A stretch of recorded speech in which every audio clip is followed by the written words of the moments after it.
भरी सभा में बीजेपी विधायक का कान पकड़कर उठक बैठक। बीजेपी विधायक ने पूछा, कहो तो मुर्गा बन जाएंगे, बस वोट दे देना। जनता जब अपने पर आती है तो नेता हो या परेता, सबका हाल एक जैसा ही हो जाता है। ये है बीजेपी के महायोद्धा वीर प्रतापी और साहसी गुरु घंटाल विधायक। काम नहीं किया तो मुर्गा बनना ही पड़ा। ये बीजेपी के विधायक हैं। 5 सालों में काम नहीं करवा पाए तो घुटनों पर आ गए और जनता के सामने ही कान पकड़कर उठक बैठक करने लगे। एक तरफ पीएम मोदी की मुस्कुराते हुए फोटो लगी है और इधर सीएम योगी की फोटो लगी है, लेकिन बीच में है बीजेपी का नायाब हीरा जो उठक बैठक लगा रहा है।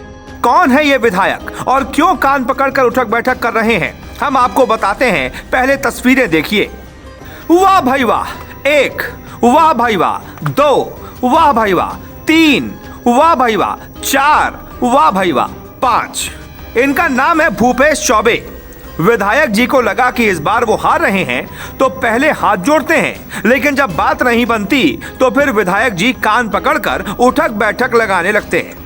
भूपेश चौबे मोदी लहर में जीत गए थे और अब फिर से बीजेपी ने उम्मीदवार बनाया है, लेकिन ये तस्वीरें देखकर हर कोई हैरान था। 5 बार उठक बैठक लगा चुके थे, 100 करने की बारी थी, तभी चचा जी ने रोक लिया।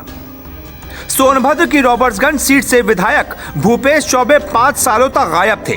चुनाव नजदीक आया तो भूपेश जनता के बीच वोट मांगने पहुंचे। फिर विधायक जी को पता चला गिट्टी बालू के कारोबार से जनता चुनाव नहीं जिताती।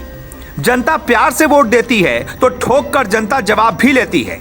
भूपेश चौबे मंच पर हैं, नीचे जनता उनके ही नारे लगा रही है, लेकिन मंच पर उन्हें कान पकड़कर उठक बैठक करना पड़ा, क्योंकि नारे से काम होता नहीं दिखा तो माफी वाला हथकंडा अपना लिया। लेकिन इससे भूपेश चौबे भयानक बदनाम हो रहे हैं। विरोधी उन्हें हारा हुआ बताने लगे और सोनभद्र में यह चर्चा है कि भूपेश चौबे हार के डर से मुर्गा बनने तक को तैयार हो गए। सोनभद्र यूपी के लिए राजस्व का राजा है। यहां से सरकार के पास सबसे ज्यादा राजस्व पहुंचता है। सरकार के पास जाएगा तो विधायक के पास भी जाएगा। इसलिए कहा जाता है कहीं और 20 साल विधायक रहने से अच्छा है सोनभद्र में एक बार विधायक बन जाओ। कम से कम अकाउंट में 100 करोड़ तो जमा हो ही जाएंगे। यही हाल है, नेताओं को चुनाव से पहले माफी मांगनी पड़ती है। हम आपको समझाते हैं कि रॉबर्ट्सगंज सीट पर क्यों घमासान मचा है। 2017 के चुनाव में चली मोदी लहर में जहां विपक्ष के बड़े बड़े चेहरों को अपनी कुर्सी से हाथ धोना पड़ा, वहीं बीजेपी के तमाम ऐसे चेहरे भी रहे जिन्होंने पहली बार में ही रिकॉर्ड जीत हासिल कर सूरमाओं को धूल चटा दी। आदिवासी बहुल क्षेत्र सोनभद्र से पहली बार विधानसभा चुनाव लड़े भाजपा के भूपेश चौबे ने जीत हासिल की थी, लेकिन उन्होंने भरी सभा में माफी मांगकर बता दिया कि काम किया होता तो कान नहीं पकड़ने पड़ते। छात्र राजनीति से बीजेपी के विधायक बने भूपेश चौबे यहां से जीत के दावेदार हैं। उनकी स्थिति ठीक है, लेकिन ऐसा क्यों करना पड़ा वही जाने।